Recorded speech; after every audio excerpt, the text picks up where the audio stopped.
देखिए ये सवाल हम कैसे हल करेंगे। 4, 6, 10, 9, 7, 6 का औसत क्या होगा। तो हमें पता है कि इन सभी संख्याओं को जोड़ लो और उसमें ये जैसे 1, 2, 3, 4, 5, 6 छः संख्याएं, तो अपन इसको जोड़ते हैं। 4 और 6 10, 10 और 10 20, 20 और 10 29, 29 और 10 36, 36 और 6 42, 42। अब कौन संख्याएं कितनी है? 1, 2, 3, 4, 5, 6, 6 का हमने इसे भाग दिया, कितना आ रहा है? 7। तो इसका औसत क्या हो गया? 7। और इसको दूसरे तरीके से हम कैसे हल कर सकते हैं? जैसे 4 है, 6, 10, 9, 7, 6। अब आप इनमें से जैसे हमने मान लिया इसका औसत हमने 6 मान लिया, ठीक है। तो ये कितना कम है? -2 कम। ये कितना है? 0। ये कितना है? +4। ये कितना है? +3। ये कितना है? 6 से +1। ये कितना है? 0। तो अब आप देखिए कि ये कितना है। 4 और 3 7 और 1 8 ज़्यादा है प्लस के, और ये माइनस के 2। तो प्लस के 6 का अंतर आ रहा है। कब अंतर आ रहा है? जब औसत मान रहे हैं 6। और संख्याएं कितनी है? 6। तो 1 के बट में कितना आएगा? 1। तो औसत कितना हो जाएगा? 7। इसको मैं आपको बताता हूँ, दो तरीके से कर सकते हैं। या तो इनको सभी को आप जोड़ दीजिए, जोड़ के जितनी संख्या है उसका भाग दे दो, औसत आ जाएगा। दूसरा तरीका ये, इन संख्याओं को लिख लो, आप कोई भी निर्धारित औसत मान लो। जैसे हमने यहाँ माना 6 माना, तो अब देखो ये 6 से कितना कम है? ये -2 कम है। ये कुछ भी कम नहीं है, 6 ये 0 का अंतर है। ये 10 था तो ये 6 से +4, तो ये +3 ज़्यादा है। ये 7 था तो +1 है। ये 6। अब आप देखो ये प्लस का अंतर कितना आ रहा है? 8 का। और ये माइनस, तो अंतर कितना आ रहा है? 6। और संख्या हमारे पास कितनी है? 6। तो औसत में 1 पर औसत क्या है? बढ़ेगा तो सबका समान ही बढ़ेगा, 6 बढ़ना चाहिए। तो उत्तर क्या हो गया? 7, राइट आंसर। देखिए सवाल क्या कह रहा है। सचिन ने क्रिकेट मैच की लगातार पारियों में 47, 34, 0, 42, 17 तथा 64 रन बनाए। उनकी प्रति पारी औसत रन की संख्या क्या होगी? उसने 6 मैच खेले और 6 मैचों में ये रन बनाए। तो इन रनों की संख्या ज्ञात करो। 47, 34, 42, 17, 64। इनको जोड़ो। 7 4 11, 13, 13 20, 24, 4 दो हाथ से। 7 7 4 11, 11 और 1 12, 12 6 18, 18 2 204। उसने 204 रन बनाए ये। और 204 कितने मैचों में बनाए?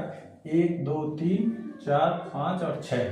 6 का भाग दो इसमें। 6 3 18 और 6 4 24। 34 रन उसने एवरेज बनाए। 34 कौन से ऑप्शन में? 34 ए में। कैसे ही ज्ञात किया इसको? 6 मैच खेला था, 6 मैचों में उसने रन बनाए। पहले में बनाए 47, दूसरे में बनाए 34, तीसरे में बनाए 0, और चौथे में बनाए 42, और पांचवें में बनाए 17, और छठे में बनाए 64। इस तरीके से ये रन बनाए। इनको हमने जोड़ा, टोटल आ रहा था 204 रन उसके, और मैच थे टोटल 6। तो प्रति औसत रन कितने बनाए? 34। देखिए सवाल क्या कह रहा है। 5 लगातार संख्याओं का औसत 30 है, तो सबसे छोटी एवं सबसे बड़ी संख्या का योग ज्ञात करो। तो हमें योग ज्ञात करना है, तो क्या करना है? सबसे पहले औसत दे रखा है उसने 30, 5 लगातार है, तो इससे छोटी संख्या क्या होगी? 29। और ये औसत है तो 2 इधर आएंगी, 2 इधर आएंगी, तो इससे छोटी क्या होगी? 28, और ये 31, और ये 32। तो क्या सबसे छोटी संख्या होगी 28, और 28 प्लस 32 साइड कौन से ऑप्शन में? इसमें। देखिए ये सवाल क्या कह रहा है। 7 लगातार सम संख्याओं का औसत 40 है, तो सबसे बड़ी संख्या ज्ञात करो। 7 लगातार संख्याएं, तो 1 संख्या, 2 संख्या, 3 संख्या, 4 संख्या, 5 संख्या, 6 संख्या, 7 संख्या। औसत हमेशा क्या है? बीच में होता है। तो बीच में क्या है? ये संख्या है। ये कितना है? 40। और लगातार रहे संख्या समय, तो इससे छोटी सम संख्या 38 होगी, इससे छोटी 36 होगी, इससे छोटी 34 होगी, इससे बड़ी 42 होगी, इससे बड़ी 44 होगी, और इससे बड़ी 46 होगी। सवाल में उत्तर दे रखा है, तो आप इसमें पूछिए सबसे बड़ी संख्या। सबसे बड़ी संख्या होगी 46। इस सवाल को हमने कैसे हल किया, तो देखो क्या है, इसने दे रखा है 7 से लगातार सम संख्याएं, तो 7 हमने गोले बना लिए। सबसे जो इस औसत है वो 40 है, लगातार है तो लगातार लिखते जाओ, इससे छोटी 38, 36, 34, इधर 42, 44, 40, सबसे बड़ी पूछी है 40, छोटी पूछता तो 34, इन दोनों का योग पूछता तो ये, तीसरी संख्या पूछता तो 38, पांचवी संख्या पूछता तो 42, छठी संख्या पूछता तो 44 और दूसरी संख्या पूछता तो 36, पहली संख्या पूछता तो 34। इस तरीके से आप कोई सा भी उत्तर निकाल सकते हो। देखिए ये सवाल क्या कह रहा है, एक बल्लेबाज अपनी 40वीं पारी में 100 रन बनाता है, उस जिससे उसका औसत 0.2 बढ़ जाता है। बल्लेबाज का पुराना व नया औसत क्या होगा? तो देखो क्या है, 40वीं जब पारी खेल रहा है तो 100 रन बना रहा है, बढ़ कितना रहा है, 0.2 बढ़ रहा है, 0.2, और 40 मैच खेल चुका है और 2 बढ़ रहा है, तो 40 में मैचों में कितना बढ़ा औसत उसका, प्रति मैच के हिसाब से 8 रन बढ़ा, 8 रन बढ़ रहा है। तो बल्लेबाज का पुराना औसत क्या हो गया, पुराना औसत क्या हो गया, 8 घटा दो 100 में से, 100 माइनस 8 विनिमय आ गया। अब कितना बढ़ रहा था, 0.2 बढ़ रहा था, तो इस विनिमय में 0.2 जोड़ दो, नया औसत विनिमय 0.2 हो जाएगा और पुराना कितना हो जाएगा विनिमय। कैसे किया है इस सवाल में, देखो क्या है, सवाल में इसका उत्तर है 40 पारी में 100 रन बनाता है, तो क्या है 0.2 का औसत बढ़ रहा है, 40 पारियों में 0.2 के हिसाब से कितने रन बढ़ेंगे उसके, 8 रन बढ़ेंगे। 8 रन बढ़ेंगे मतलब जैसे 100 है तो पहले विनिमय रन बना रहा था, जब ये 100 बनाए उसने 8 एक्स्ट्रा बनाए, मतलब पहले विनिमय बना रहा था, इसमें 100 बनाए तो औसत में 0.2 का अंतर आया, 0.2 का है तो रन 8 थी और इसको 100 में से घटा दो 8 को, पुराना औसत आ गया विनिमय और नया क्या है 0.2 बढ़ रहा था, तो नया उत्तर कितना आ जाएगा विनिमय 0.2। कक्षा के 48 विद्यार्थियों का औसत अंक 45 है, उस कक्षा के लड़कों का औसत अंक 40 है तथा लड़कियों का औसत अंक 50 है, तो कक्षा के लड़की एवं लड़कों का औसत अनुपात क्या होगा? तो हमें क्या है, जैसे टोटल इसमें दे रखा है 48 बच्चे हैं, औसत कितना दे रखा है, 45 दे रखा है टोटल, ठीक है। यहाँ लिखे लड़के, यहाँ लिखी लड़की,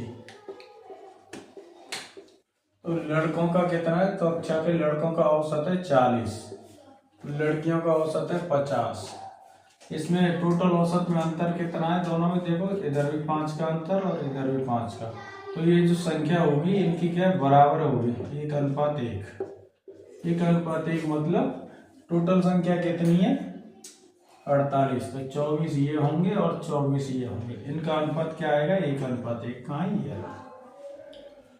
देखिए सवाल क्या कह रहा है, 10 संख्याओं का औसत 18 है, यदि प्रत्येक संख्या के 2 से गुणा कर दिया जाए तो नया औसत क्या होगा? तो देखो औसत में क्या होता है, जैसे किसी संख्या में हम जितने का भी गुणा करते हैं, औसत की एक संख्या में जितने का गुणा करते हैं औसत में भी उतना ही अंतर आता है।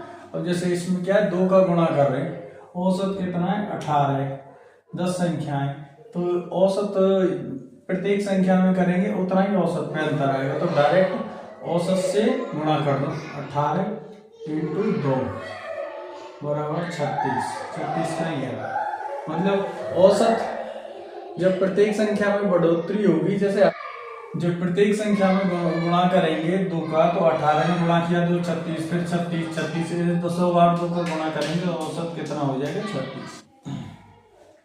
देखिए ये सवाल क्या कह रहा है, 12 संख्याओं का औसत 40 है, यदि प्रत्येक संख्या को 5 से विभाजित किया जाता है तो नया औसत क्या होगा?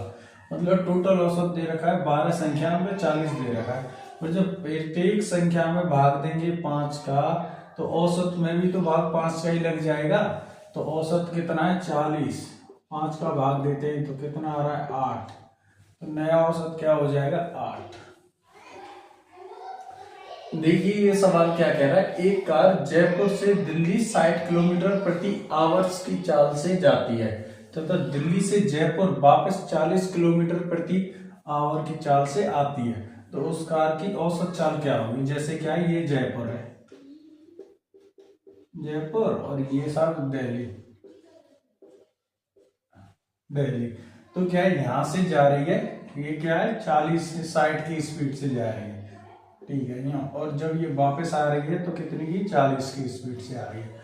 तो हमें क्या औसत चाल ज्ञात करनी है, तो इसका फॉर्मूला क्या है कि 2 इंटू जो स्पीड से जा रही है वो और जितनी स्पीड से आ रही है वो, और नीचे दोनों चाल स्पीडों को जोड़ दो, 60 प्लस 40।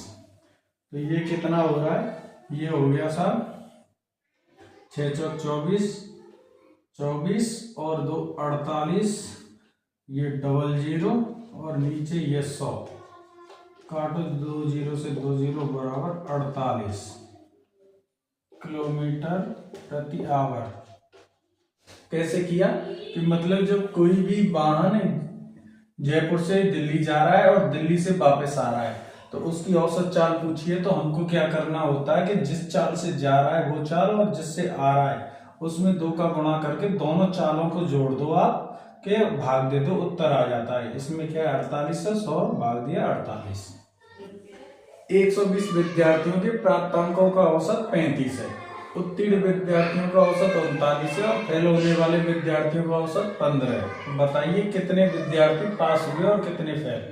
तो देखो पास वाले इधर लिखो, फेल वाले इधर लिखो, ठीक है। पास वालों का औसत कितना है 39, ठीक है। फेल वालों का औसत कितना है 15 और टोटल औसत कितना है 35।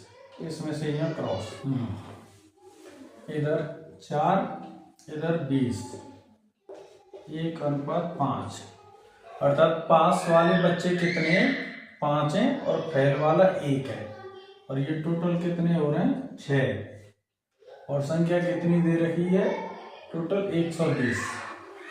तो 6 का मान कितना है 120 है, 6 बराबर 120, तो 1 बराबर कितना हो जाएगा 120/6 बराबर 20। तो 20 बच्चे तो ये हो गए, 5 × 20 बराबर 100 बच्चे पास होंगे। पास कितने हो रहे हैं 100 और फेल कितने हो रहे हैं 20। हाँ ये ऑप्शन। कैसे हल किया इसको, सबसे पहले तो हमें क्या करना है, जो भी औसत है उसको बीच में लिख लो। अब क्या पास वाले बच्चे हैं उनका औसत है 39, फेल वाले बच्चे हैं उनका औसत कितना है 15। तो अब हमें क्या करना है, फेल वालों को इधर से करो, ये 20 आ जाएगा और पास वालों को इधर से 4। ये अनुपात कितना आया 5:1। तो 5:1 आया, मतलब टोटल हमारे पास बच्चों का सूक्ष्म संख्या कितनी आ गई 6, और टोटल बच्चे कितने 120। 6 का मान कितना है 120, तो 1 का मान आ गया 20, 1 बराबर 20 है, तो 5 कितने होंगे 100।